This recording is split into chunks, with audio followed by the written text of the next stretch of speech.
కళ్యాణ్ లక్ష్మి, షాదీ ముబారక్ పథకాలను రద్దు చేయకుండా కొనసాగించాలని కాంగ్రెస్ ప్రభుత్వం ఎన్నికల సమయంలో ఇచ్చిన హామీ మేరకు ఆడపిల్లల వివాహానికి తులం బంగారం, 4000 పింఛన్ అందించాలని డిమాండ్ చేస్తూ బీఆర్ఎస్ నాయకులు ముషీరాబాద్ చౌరస్తాలో ఆందోళన నిర్వహించారు. ఈ కార్యక్రమంలో ముషీరాబాద్ ఎమ్మెల్యే ముఠా గోపాల్, ఎమ్మెల్సీ దాసో శ్రావణ్ పాల్గొని ప్రభుత్వ తీరును విమర్శించారు. ఈ సందర్భంగా బీఆర్ఎస్ నాయకులు మాట్లాడుతూ తెలంగాణ తొలి ముఖ్యమంత్రి కేసీఆర్ హయాంలో పేద మధ్యతరగతి కుటుంబాలకు అండగా ఉండేందుకు అనేక సంక్షేమ పథకాలు ప్రవేశపెట్టారని తెలిపారు. ముఖ్యంగా ఆడపిల్లల వివాహానికి ఆర్థిక భరోసా కల్పించే లక్ష్యంతో కళ్యాణ లక్ష్మి, షాదీ ముబారక్ పథకాలను అమలు చేశారని పేర్కొన్నారు.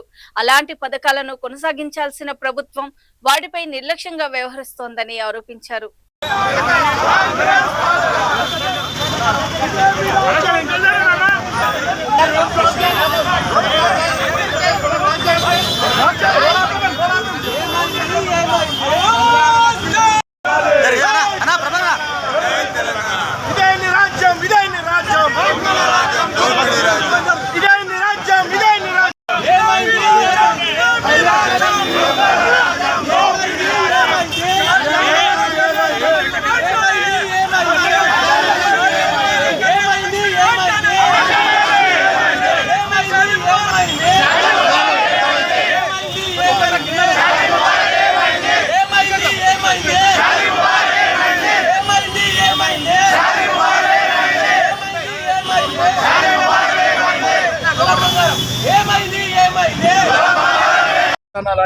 ఈనాడు ఏ వాగ్దానం వాళ్ళు చేయలేకపోతున్నారు.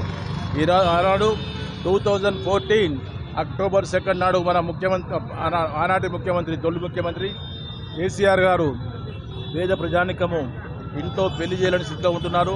వాళ్ళు పెళ్లి చేసిన తర్వాత వాళ్ళ డబ్బులు అప్పులు తీసుకోవడానికి సరిపోతున్నది కాబట్టి వాళ్ళను కాపాడుకోవాలనే ఉద్దేశంతో వాళ్ళను first time has sanction 51,000 rupees తోటి ఈ స్కీమ్ స్టార్ట్ చేశాడు. ఈ స్కీమ్ స్టార్ట్ చేసిన తర్వాత దాన్ని 51,000 రూపాయలకు ఉన్న స్కీమ్ తర్వాత 75,000 పెంచారు. దాని తర్వాత 1,116 రూపాయలకు పెంచి మరి పేదవారింట్లో అంత పెళ్లి చేసుకున్నా కానీ సుఖంగా సంతోషంగా ఉండే విధంగా యావత్ భారతదేశంలో ఎక్కడ లేనటువంటి విధంగా మన ఆనాటి ముఖ్యమంత్రి కేసీఆర్ గారు మరి పేద ప్రజానికి ఎంతో మేలు చేశారు.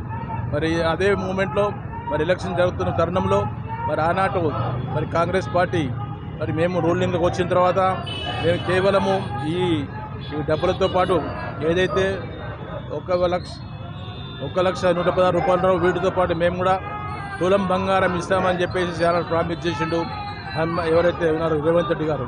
మరి ప్రామిస్ చేసిన బాగా తెలుసు. మరి మహిళలకు కూడా వాళ్లకు 4,000 రూపాయలు పెన్షన్ ఇస్తామని చెప్పడం జరిగింది. మరి ముస్లిమ్స్ మైనార్టీస్కు మరి షాదీ ముబారక్ ద్వారా కూడా అందరికీ సపోర్ట్ చేస్తామని చెప్పడం జరిగింది.